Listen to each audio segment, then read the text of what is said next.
This is the Tan Talk Radio Network.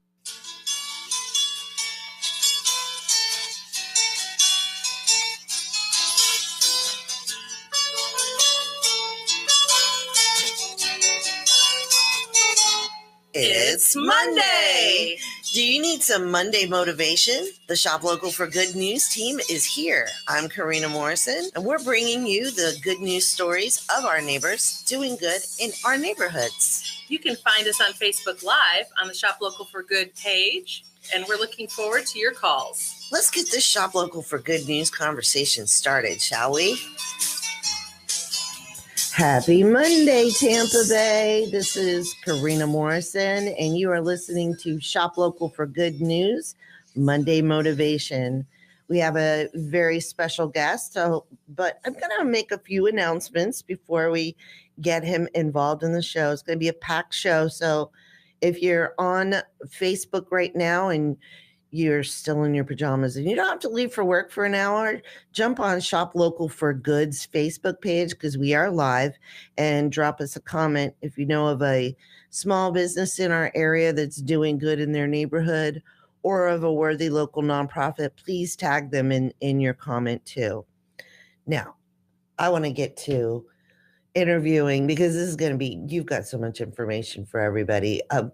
Tim is a friend of mine. He's been my behind-the-scenes secret weapon mentor for many, many years. 50. Should I say how many? Because I actually checked because I was curious. Yes. So it's, depending on which version of the lie you want to go with, it's either 14 or 15 years we've known each other. It has been. Back when we were, 12 at the time, I think? Yes. We met when we were 9. Right. We're school buddies. Let's go with that. We're old school buddies. Yeah, don't say old. We're experienced school buddies. Experienced school buddies. Yeah. No, but I've actually, the Shop Local for Good Vision came about. Not sure if I told you this story. I was sitting on the patio of a restaurant in downtown Safety Harbor with the owner. And he had launched the Safety Harbor Downtown Business Alliance. His name is Steve Orlando. He's also a developer in the area. He's with Residential Design Corp and also a sponsor of the show. So yay, Steve. He's very charitable, and he had 28 small businesses in Main Street, Safety Harbor, and he wanted to leverage them on finding a way to raise funds for worthy nonprofits. He had no time to vet the nonprofits, and that was my passion.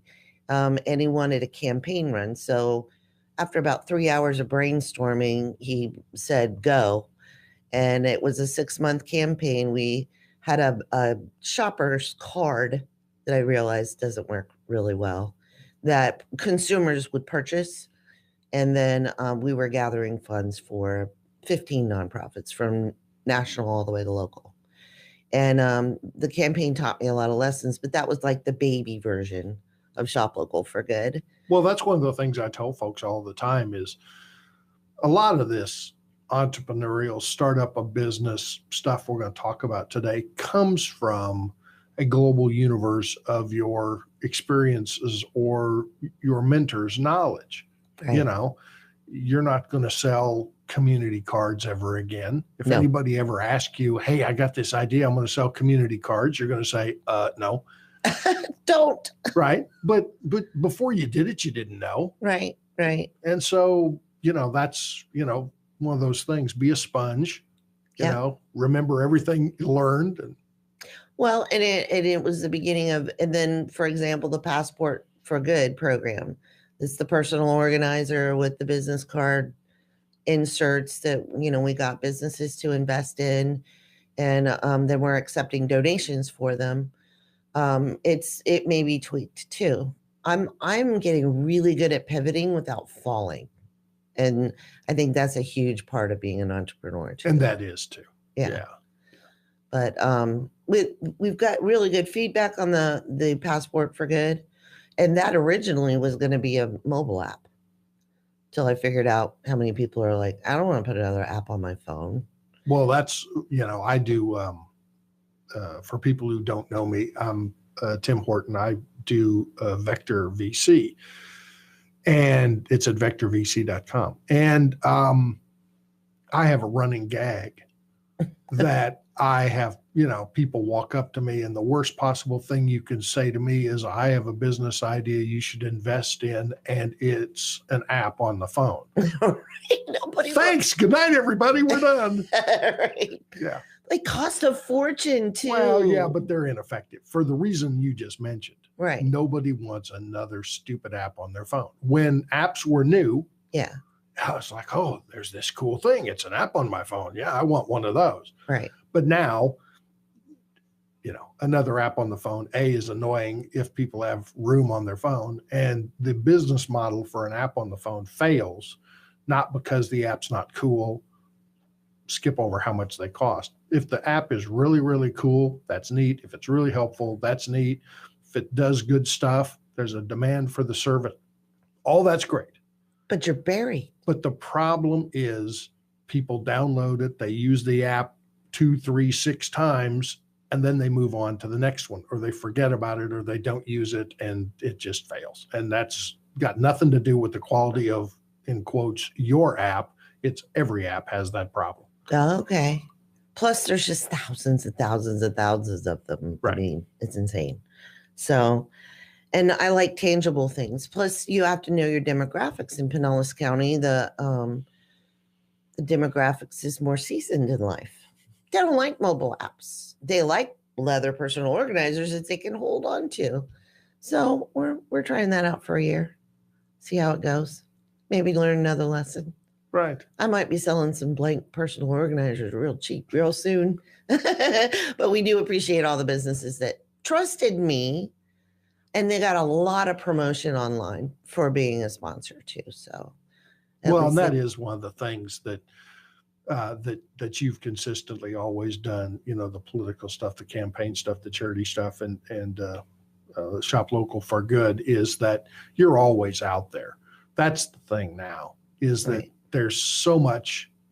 I have, all these rants. I get asked to speak on all these diverse topics. And the short version of one that applies here is that anybody under the age of about 35 is what I call immune to advertising.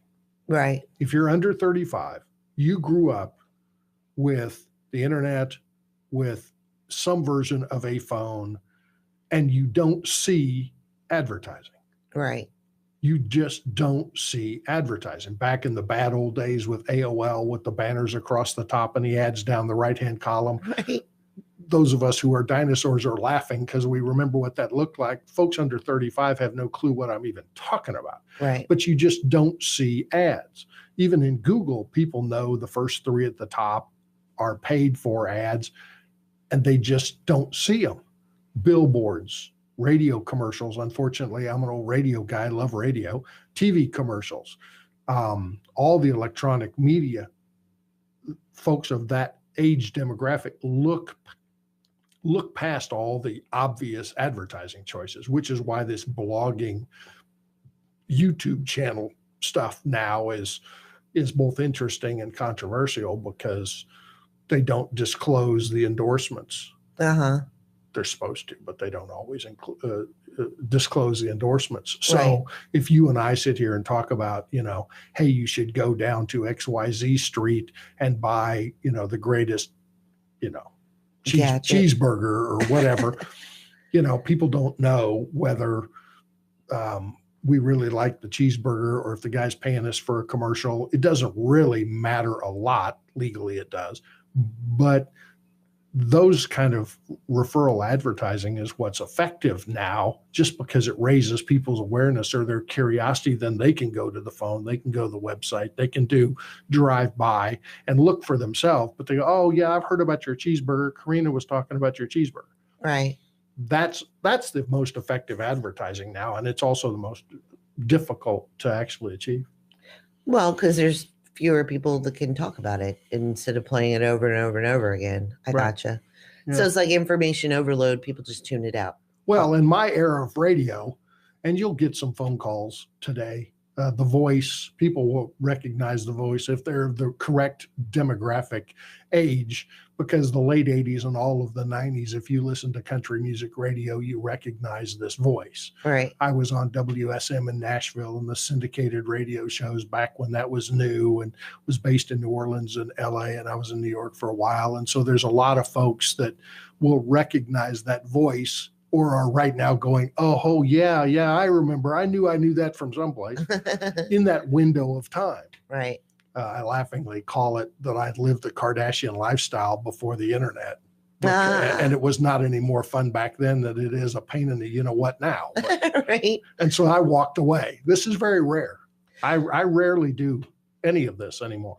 Well, I do want to rewind a little bit, because Tim has actually been helping me grow Shop Local for Good in the right direction, because I ran into some people that were not so high on the integrity level scale.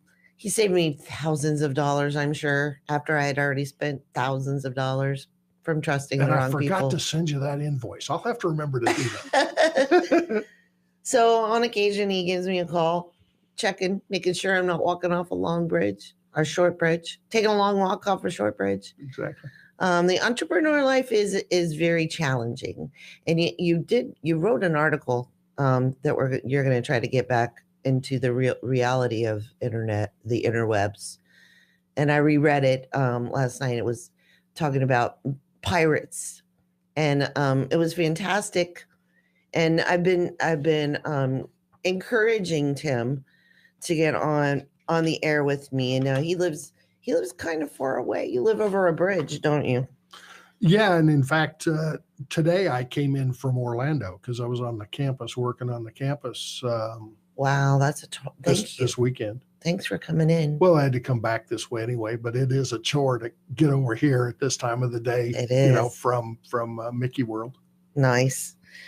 Well, tell us a little bit about other than your radio, what you've been doing other than mentoring me and keeping me from. Well, the short version of the story is I went to college early. There's a long story there we're going to skip, but I went to college early. And so by the time I was traditional 18, 19 years old, I was, on my second college and my second degree. And it was broadcast journalism, which is, for those of you who are young thinking about a career, a stupid degree. No. Don't go do that. Especially in this day and time. But anyway, so I was, for a variety of reasons, I was the hot rod guy in college radio. And the industry trade magazines wrote articles about, keep an eye on this guy. And I was lucky that I had a buddy at the college campus from Chicago, and he had one of those great traditional, Casey Kasem, Big Boss, DJ voices. And so the two of us together were kind of killing it. And we were written up in all the industry trade magazines. We were the college radio station of the year, all that stuff, right? And so when I came out of college, I got recruited out, and there was a group radio station owner who took a shot. I was very lucky, talking about mentors, which is why I do this a lot. But he said, show me you can do it. Intern here, intern there, be a sponge, learn what you need to know about real big time commercial radio, and I'll give you a station to run. And he did, and it was successful. And, I built a career into that.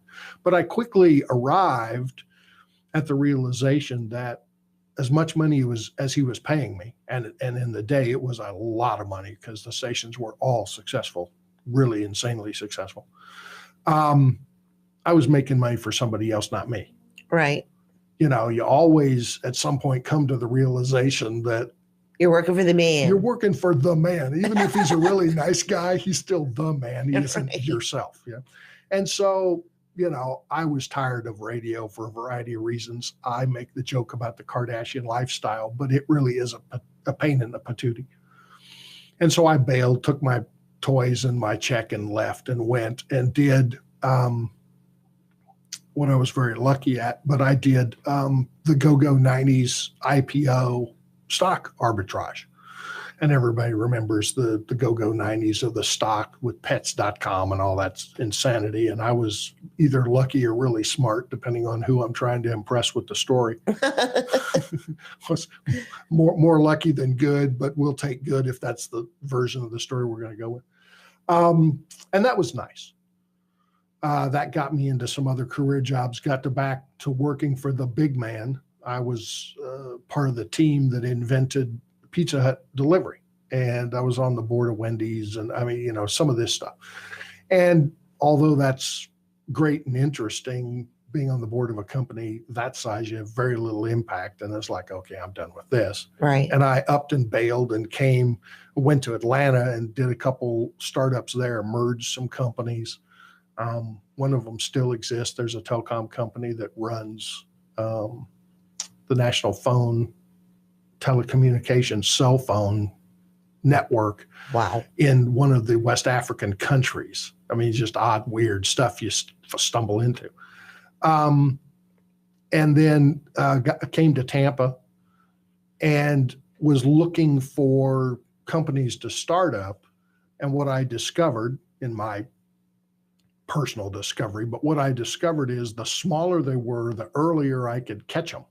Right. The more impact I could have on hockey stick for the company's growth. And if your listeners aren't familiar with that term, you think about, Stamco's hockey stick laying on the table. It goes across straight, and then at the end, it loops up. Well, that's what you want a business to do. Make a path straight across, getting organized, and then be successful at hockey sticks up. And so if you catch them early. And so that's what for the last, 12, 15 years I've focused on. What I call micro retail, real small stuff. I've started my own, I've merged others, I've bought others, I've invested in others, but they tend to all be very teeny tiny. And Right. you remember my mattress stores. I had mattress stores in Tampa for a while. Right. In 05, 6, 7, 8, we closed them in Christmas of 9. Mm-hmm. They were profitable. They just couldn't compete. We had a bunch of them, but we just couldn't compete with the big franchise chain stores. And 6 months ago, we discovered that Mattress Firm was successful only because they were cannibalizing their own internal sales numbers. No wonder they were profitable. They were taking money from investors, not selling mattresses. Oh, no. Gee, here I am, little mattress guy with a couple stores trying to make profit selling mattresses. Who knew? Actually, Wow. I did know, but the joke is, who knew Right. they were profitable because they were just burning through investor money? That's sad. Gee, thanks. Yeah. Wow. I wish I'd had, $14 million a year in investor money. I'd have had a fancier car and more stores too. Crazy. So I focus on the small stuff. And I enjoy going around. Startup Week Tampa was last week for those who missed it.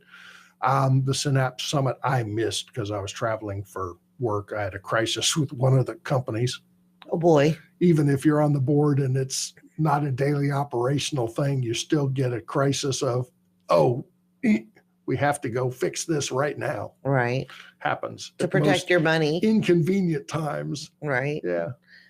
Well, and I had a dear friend contact me.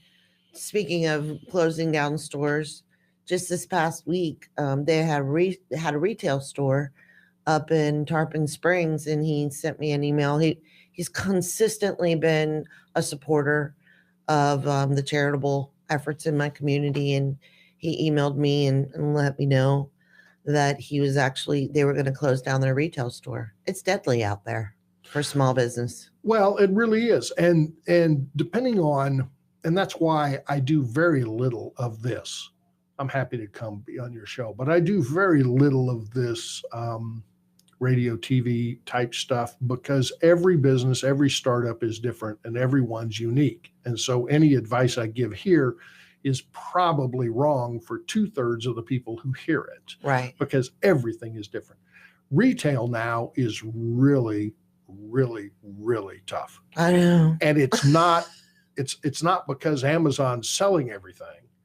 It's just that the shopping patterns are different. We're back to those under 35 and those over 35 again.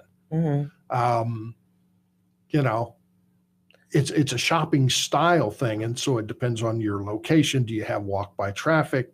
Do you have a differentiated product that people will come by? Right. Back to the cheeseburger. You know, how many places sell a cheeseburger? I mean, seriously, McDonald's is in trouble. Now, if you look at their 10K and their 13Q filings and their stock reports and stuff, sales are growing, and that's fine. But McDonald's is affected by Five Guys and by Checkers and by Burger One and all these people that come to Tampa Bay to open these beta test, restaurants. Right. Burger Monger, all these people, right? Every burger that Checkers sells is one burger that 25 or 30 years ago, McDonald's would have sold. Gotcha. Right? Yeah. And so they have to pivot. And this week, I think they're doing the thing about free bacon on the Big Mac or something in their commercial.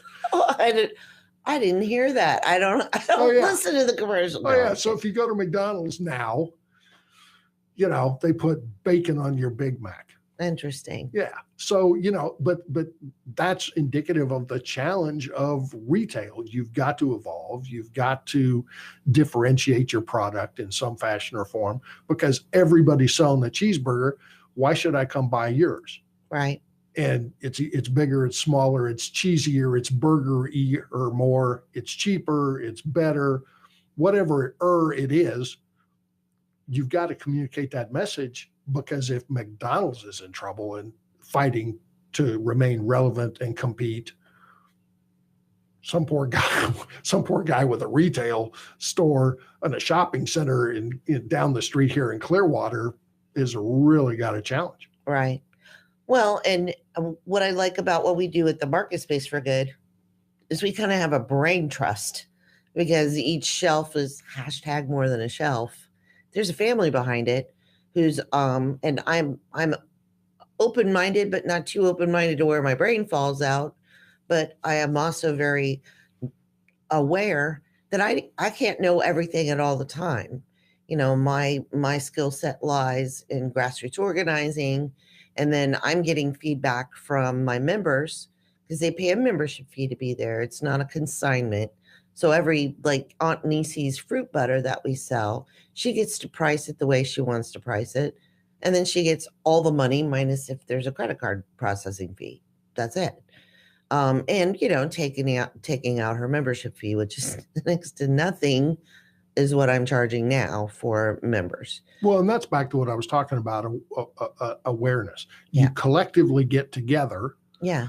And somebody comes in looking for Niecy's product, and they see, oh, what's this over here? Yeah. Hey, salsa too. Hey. Yay. There's DJ's homemade salsa. Exactly. And so that's the thing. Yeah. Is if you can build that, because a lot of those type small businesses, I call them micro retail.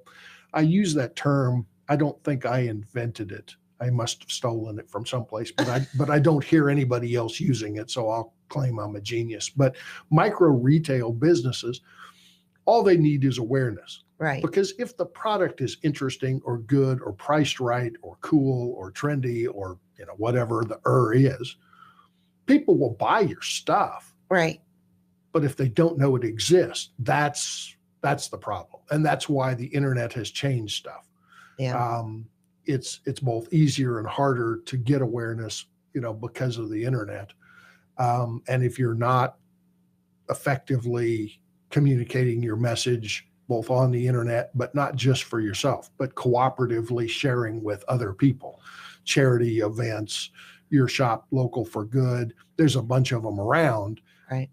Even stuff like BNIs, those morning breakfast club collective groups where you have one insurance agent and one, carpet cleaner and one plumber, or whatever it is, right? All that just raises awareness and helps you cycle around to the joke that people say about me all the time, which is, hey, I know a guy.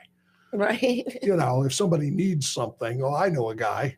Let's call Tim. Tim knows a guy. Who Tim knows lots of guys. Carpet cleaning or, Right. whatever. Yeah, and gals. And gals. Yeah.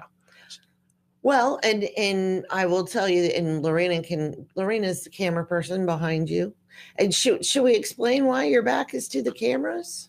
Yeah, I guess, because I'm not rude. I'm just. So the story is, And he's not shy, people. Let me tell you, I'm not shy. Back in the 90s, the go-go 90s, I was part of the investor pitch, the venture capital world, and I went to a conference that happened to be in Atlanta. But I went to a conference, one of these in quote unquote high-tech conferences in 1994, which wasn't very high or very tech, but it's what they called it at the time. And there was a business proposal. To compress the story, the business proposal was that the guy was going to do facial recognition so that when customers walked into a retail store, they could target the criminals. oh, This is not exactly politically correct, but if you envision the fact that they could have a database of all the shoplifters, when you walked in the store, the cameras would facially recognize, oh, Karina's here. She's a known shoplifter. And you could deal with that however legally, we get into some gray areas here, but however legally you could deal with that, right? And what they were going to use was pre-internet. What they were going to use was all the driver's license photos. Because real ID. Because they're public. Yeah, exactly. Because they're public information. You can buy that data, blah, blah, blah. Right. And I'm sitting there thinking two thought tracks at the same time. One was, wow, that's really smart, but I'm not sure that retail businesses that need that help are going to be able to afford this service. Right. And wow, that's pretty creepy that my picture is going to be part of this big database. Right. And so years later, when MySpace came along, I remember that one. again, back talking to the dinosaurs again among the listenership. But when MySpace came along, I'm an early adopter of a lot of this technology, whether I actually use it or not. And I wanted a Facebook page, a MySpace page. And I'm looking at it going, what am I going to do with this? Right. Because there's no way on God's green planet that I'm putting my picture on the internet, because I keep remembering facial recognition guy. Right.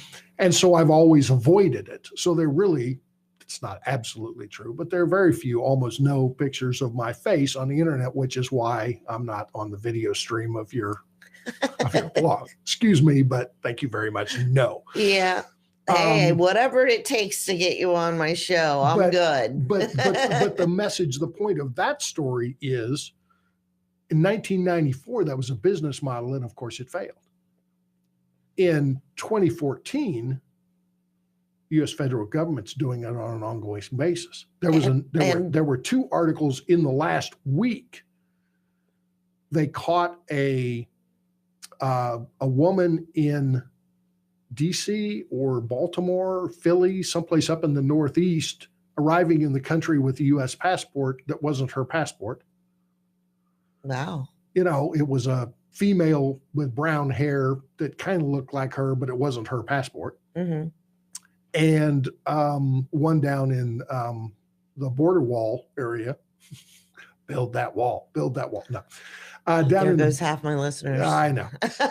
Making a joke. But down in the border wall, Texas area, they caught a significantly well-known terrorist, South American terrorist, trying to cross the border, entering the country with the crowd of just regular folks coming, and he had a bogus ID too, but the facial recognition caught him. Right. So it'd be like, Pablo Escobar or Manuel Noriega wandering across the border in San Diego. Oh, don't mind me, nothing to see Nothing here. to see here. And they found the guy. So, in 1994, I didn't invest because that business was going to fail. And today, somebody's making money. Not those guys, but somebody else is making money with that very same business idea.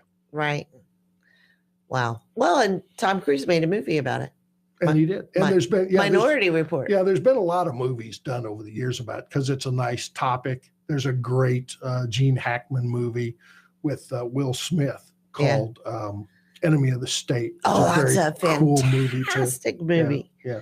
I love that movie. So I don't make a big deal out of it, but I always do go out of my way to have my back to the cameras. You know. Awesome.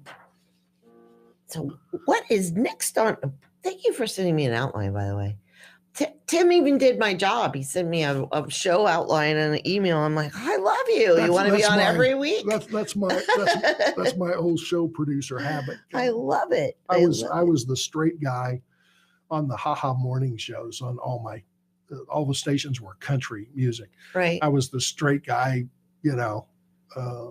on the haha morning show and the producer. And so I always had the show outlines and stuff. And so I sat down, I'll send Karina a note, and then 37 pages later, you got an email. I'm so happy because I'm usually doing this all by myself. Now, you don't like the television show that has the big fish and all the rich people. Yeah, Shark Tank is another thing. I was trying not to say that. That's all right. I actually know Mark, and Robert lives over here in Clearwater. What? Yeah. Oh, he's my hero. Robert Kirchvik. Yeah, he's over here. In fact, he came from what we would call home shopping type TV. Wow. Now, it wasn't that back then.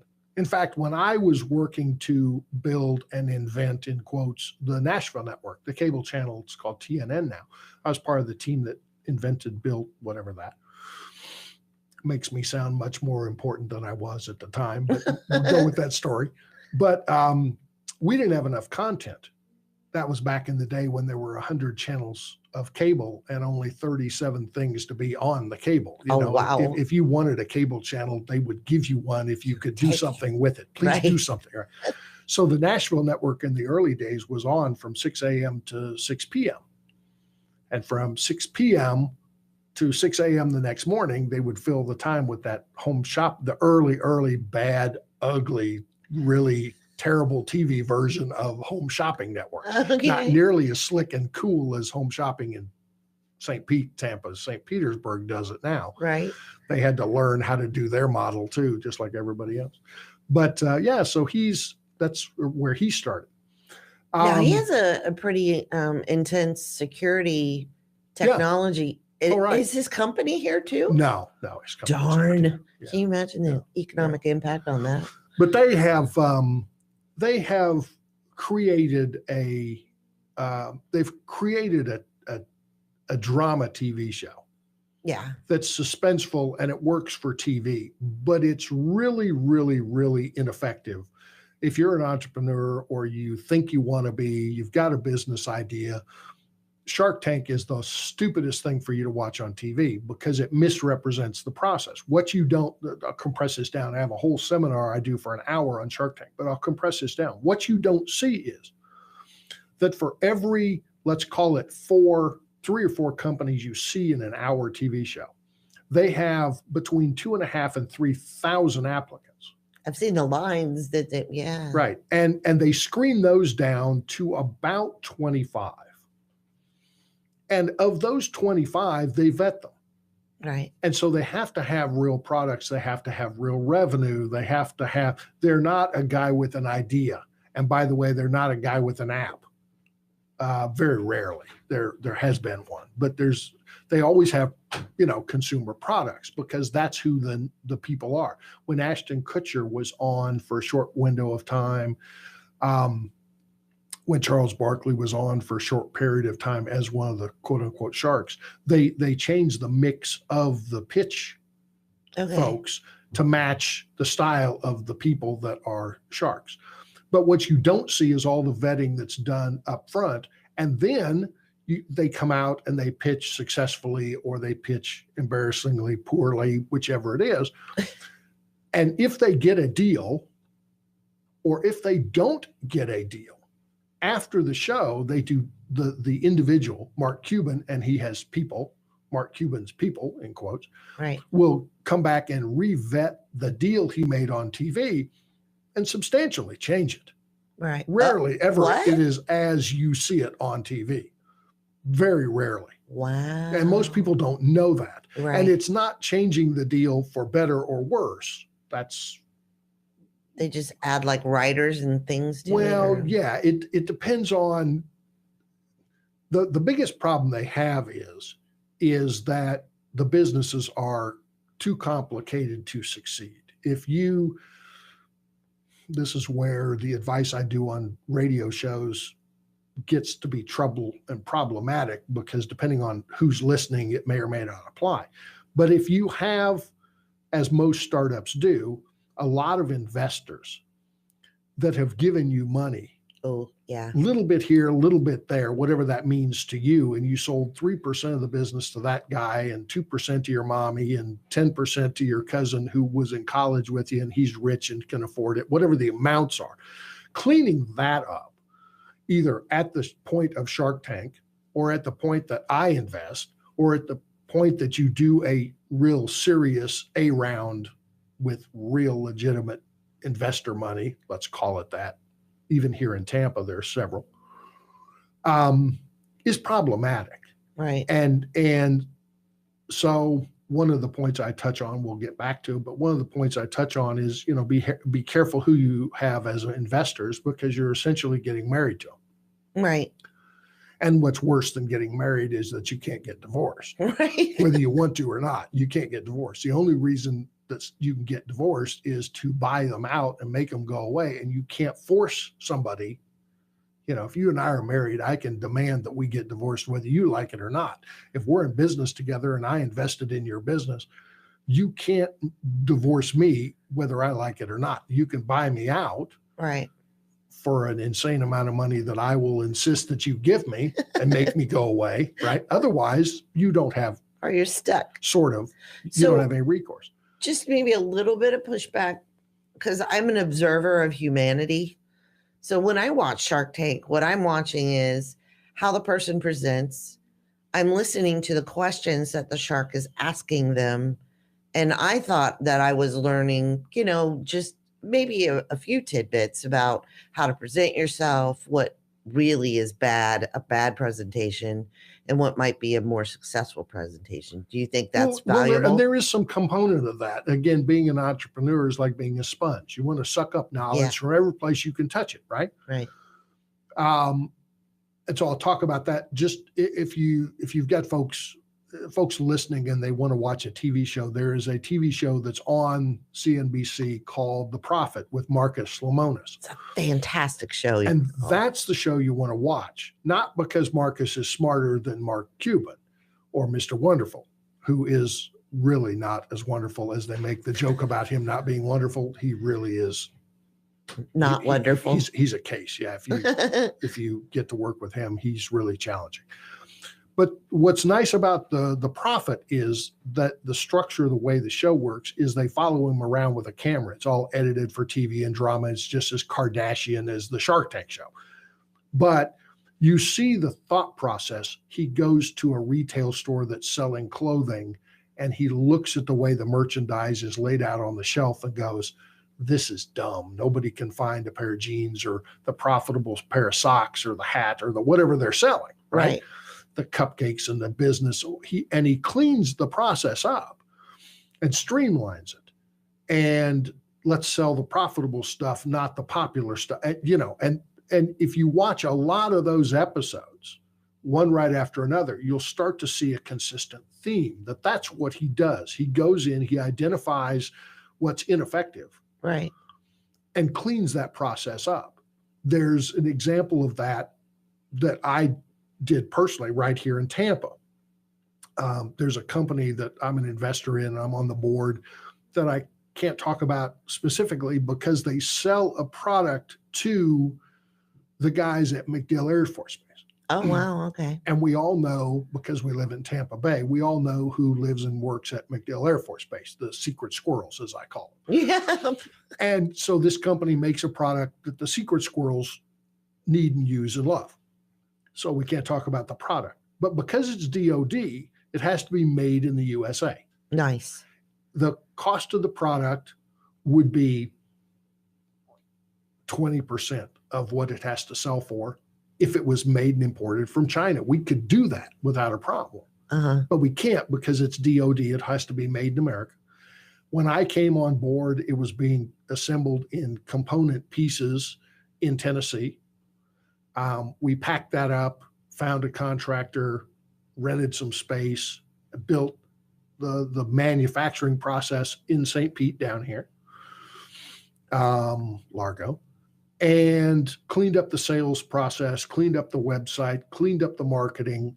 All the stuff he was doing was correct. There wasn't anything wrong with what the president, owner, founder of the company was doing, but it was just inefficient and it wasn't very effective. Right. And so you clean all those pieces up, and sales are going to be 3x in 18 what they were in 17, and in 19 they could be 2x again. I'll be happy if they're 2x again.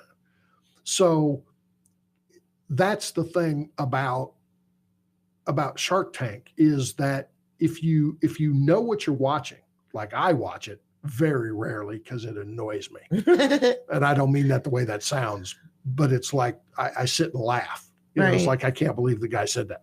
But if you watch it consistently and you know how the game is played and you know a little bit about how startups work, you recognize the mistakes. You're right. Watching somebody else do it. But if you don't know, you look at it and you go, oh, that's how I want to do it. Oh, I get you. See? So it's a knowledge. We're right. back to why I do very little pop media like this. It depends on where you start on the knowledge line right. of whether you're impressed with Shark Tank or not.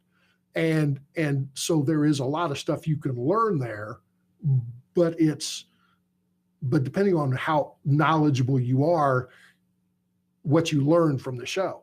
It's like the Wall Street Journal. I tell people all the time, I've read the Wall Street Journal since I was 15 years old.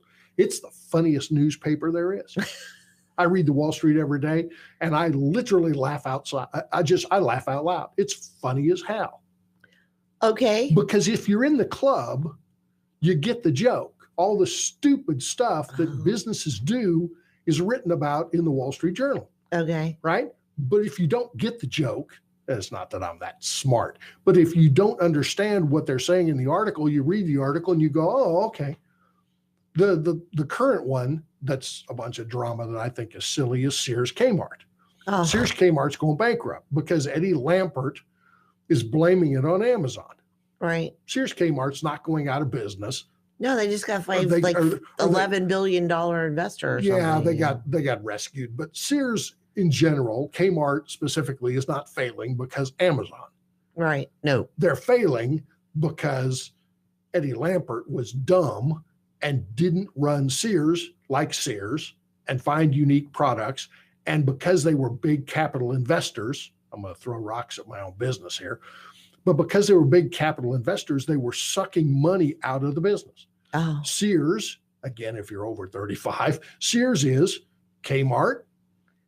Sears is Kenmore, the appliances, Craftsman tools, right? The jeans, all that stuff. That's all Sears. Yeah. Well, they've sold all those pieces. Oh, Craftsman tools not owned by Sears anymore. Kenmore appliance. You can't buy an appliance now.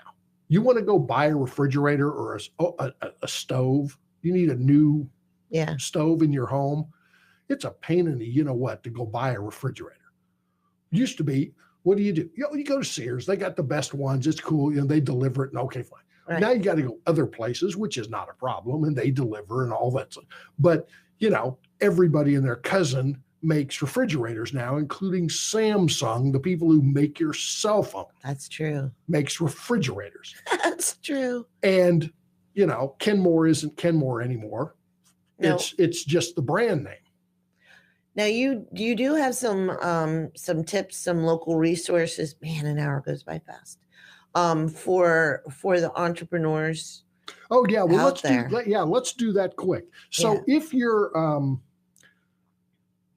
first of all, if you want, go to LinkedIn. Definitely.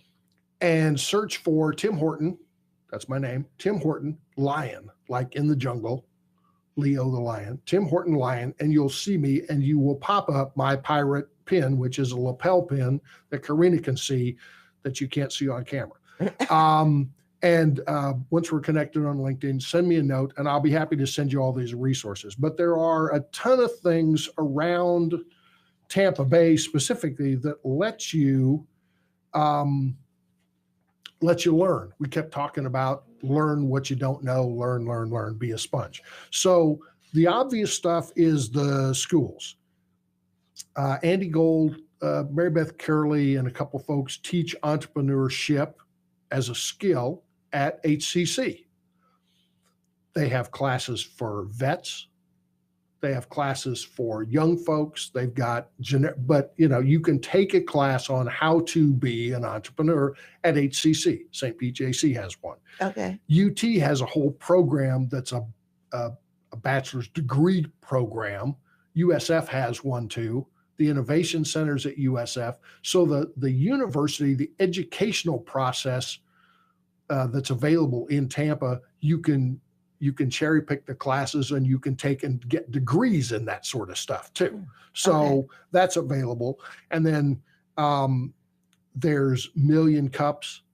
I love those meetings. At Greenhouse and at the Entrepreneur Center over on Palm Avenue, Ybor City, Tampa, every Wednesday morning at 9:00, all across the country, not just here. They have those Million Cup meetings. Right. I used to go all the time.